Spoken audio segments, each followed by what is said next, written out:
Recentemente, uma fala sua, Leandrinha, me chamou muita atenção. Você disse, eu descobri o meu corpo com deficiência transando pela primeira vez.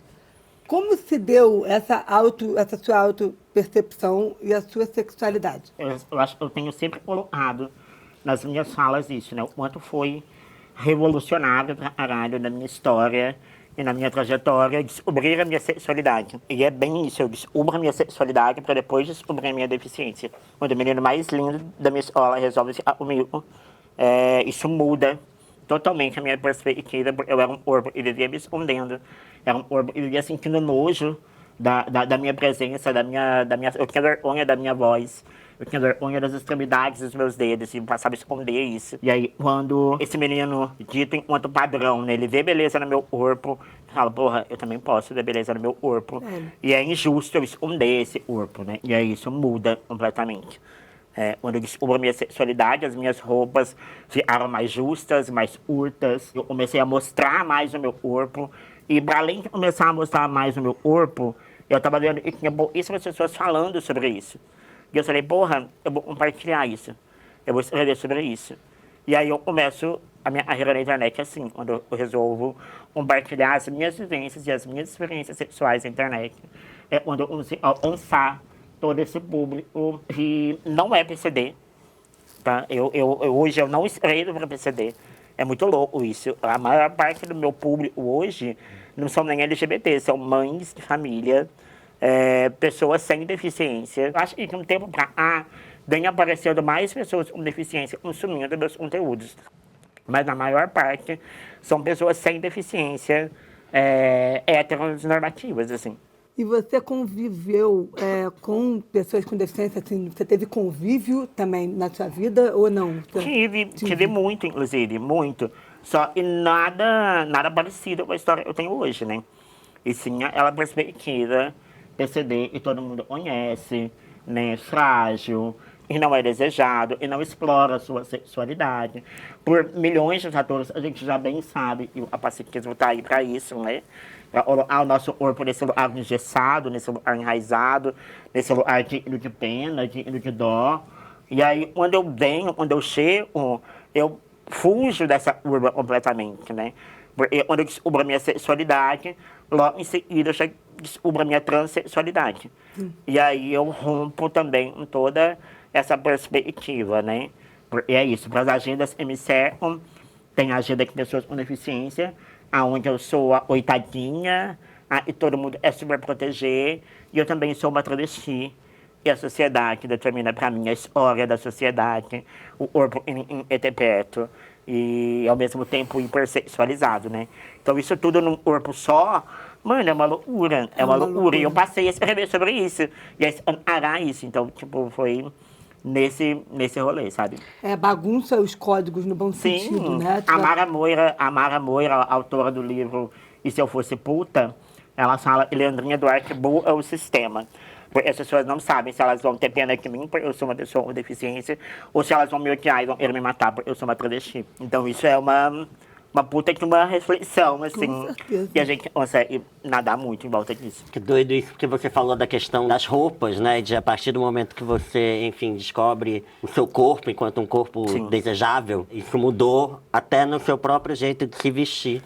Isso é tão curioso porque eu, enfim, enquanto homem gay com deficiência, durante muito tempo ali, daquela questão da adolescência, que eu não tinha muito interesse nas meninas, que nem ninguém tinha interesse em mim, né? Porque é aquele momento onde o padrão grita, né? Quando eu ia em festa, né, eu andava muito com pessoas heteronormativas, passei por várias situações de tentar chegar em meninas só pra obedecer um padrão e ouvir coisas horrorosas, ou apontamentos, ou risadas na minha cara. Quando eu entendo que isso não é pra mim, eu quase me torno uma pessoa assexuada, no sentido de, não, eu não fico... Porque as pessoas perguntam, né? Mas você nunca tá com ninguém, você nunca fica com ninguém. Eu não tenho interesse, o que era uma mentira, né? E é uma fase em que eu me visto, assim, da forma mais tenebrosa possível. Eu detesto minhas fotos dessa época, dos 17, 18 anos, que eu uso umas roupas largas. Eu tô, assim, uma coisa... Eu quero negar o meu corpo enquanto ser desejável, desejante. E aí, outro dia, eu tava até participando de uma mesa, ano passado, uma amiga me chamou para participar de uma mesa no Dia dos Namorados. E aí era sobre essa coisa da autoestima. E aí tinha, sei lá, uma psicanalista, uma influencer, enfim, todas padrão, heteronormativas. E aí todas elas dando textos de você tem que amar a si mesmo, pra amar o outro, enfim, aquele discurso Eu tô meio... nervosa com esse discurso. Porque eu falei, olha, gente, me desculpa, eu não tenho como não politizar essa questão no momento em que eu não tenho como ter autoestima ou me amar se eu não me vejo enquanto um lugar, um campo de afeto, um campo de desejo. E aí, de fato, quando eu descubro, vou transar pela primeira vez, com a pessoa que eu quero, com um homem, aí sim eu falo, opa, existe um lugar aqui, existe um corpo, existe uma coisa, existe uma parada que eu gosto. E aí sim, começo a me vestir, me cuidar, entender o meu corpo, me valorizar, me gostar mesmo nesse sentido. Então esse lugar desse discurso, ame-se a si mesmo e tal. Você falando agora a questão da roupa. Eu acho que esse discurso funciona pra quem não tem um corpo dissidente, né? Sem dúvida. É tudo muito fácil, né? As atividades são mais fáceis. Então, o próprio sistema que essas pessoas vivem já corrobora para essas pessoas se encontrem, né? Tipo, são várias amadas, né, disso. Essas pessoas tiveram primeiros namoradinhas, ou namoradinhos Sim. ali com 12, 13 anos. Isso não é uma coisa que era uma realidade. Queria até saber do Vitor como foi pra você, que também é um homem gay com deficiência.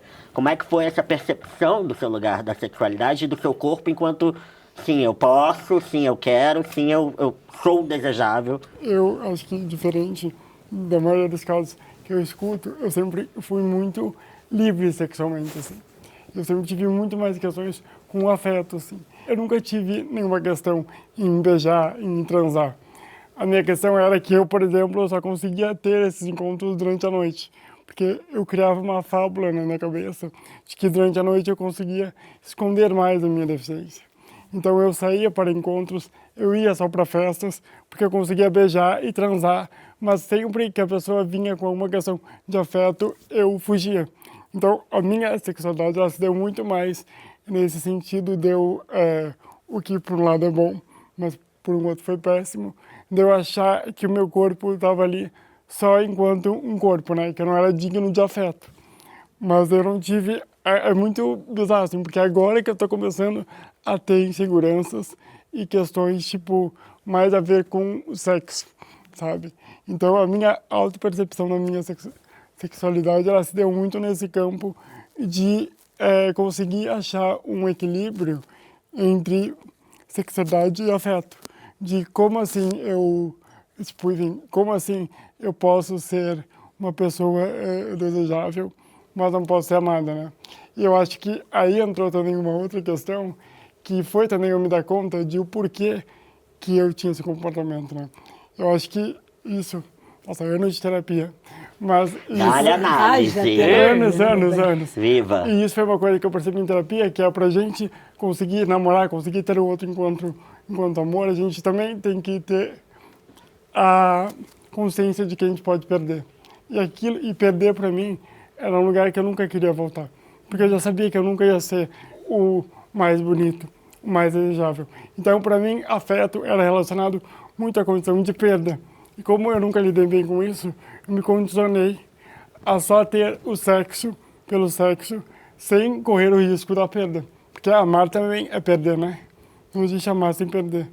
Então, foi esse caminho de encontrar um equilíbrio entre saber perder também, enfim, e também entender que saber perder, nem todas as vezes que eu perder um amor, um afeto, vai ser só porque eu sou uma pessoa com deficiência, né? Porque eu acho que também isso acaba nos aprisionando, não sei se tu sente isso, de que também a gente acaba levando não, e acha que é por causa da deficiência, às vezes é por outra coisa, sabe? Isso acaba nos gerando, eu tenho que parar de falar nós. Isso eu já percebi, eu falo nós, mas eu. Isso acaba me gerando muitos traumas, porque eu comecei a perceber que tudo que eu levava de não, eu voltava para a deficiência. É porque eu tenho uma deficiência. E conseguir sair disso também foi uma autopercepção muito forte, assim. Eu não tenho como não associar algumas vezes essa questão no mundo padronizado como a gente vive, quando você, de repente... tem uma relaçãozinha ali, que tem o lugar da primeira vez, 2 vezes, um encontrinho em casa, não sei o quê, mas quando vai para o âmbito social, do andar na rua, do apresentar para alguém, do apresentar para os amigos. Tem um lugar que você entra na coisa percebe. do fetiche também, né? Assim, Total. É uma curiosidade, é uma coisa, e depois beijo e tal. Eu né? acho que eu soube separar muito bem isso, sabe? Faz muitos anos eu exploro a minha sexualidade, os meus afetos. Tanto, e isso é muito público nas minhas redes sociais. Muito. Extremamente público. Se você abrir minhas redes sociais agora, você vai entender. Eu estou numa relação não monogâmica, aí vivendo os meus afetos da forma mais incrível que eu posso viver agora, sabe?